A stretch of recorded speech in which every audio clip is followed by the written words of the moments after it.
جسے کلام کی ترکین معنی کے اعتبار سے معلوم ہوتی ہے، چھوٹے علم بیان کا جاننا ضروری ہے، جسے کلام کا اظہار و حافہ تشبیہ کی کنائے معلوم ہوتا ہے، ساتویں علم بدیع جسے کلام کا خوبیاں تعبیر کے اعتبار سے معلوم ہوتی ہے۔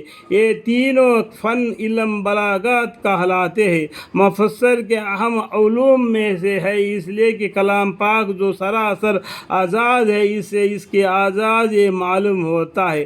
آٹھویں علم قرأت کا جاننا بھی ضروری ہے، اس لیے کہ مختلف قرأتوں کی وجہ سے مختلف معنی معلوم ہوتے ہیں اور بعض معنی کے دوسرے معنی پر ترجیح معلوم ہو جاتی ہے۔ نویں علم عقائد کے جاننا بھی ضروری ہے، اس لیے کہ کلام پاک میں بعض آیات ایسی بھی ہے جن کے ظاہری معنی کا مطلب حق سبحانہ وتعالی پر صحیح نہیں، اس لیے ان میں کسی تعویل کی ضرورت پڑے گی، جیسا کہ ید اللہ فوق ایدیہم۔ 10ویں اصولی فقہ کا معلوم ہونا ضروری ہے، جس سے وجوہ استدلال استنباط معلوم ہو سکے۔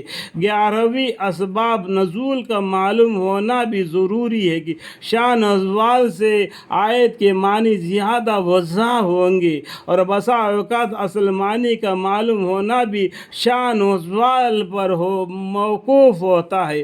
12ویں ناسخ منسوخ کا معلوم ہونا بھی ضروری ہے، تاکہ منسوخ شدہ احکام معمولی بحث سے ممتاز ہو سکے۔ 13ویں علم فقہ کے معلوم ہونا بھی ضروری ہے کہ جائزیات کے کلیات پہچانے جاتے ہیں۔ 14ویں ان حدیث کا جاننا ضروری ہے جو قرآن پاک کی مجمل آیات کی تفسیر واقع ہوتی ہے۔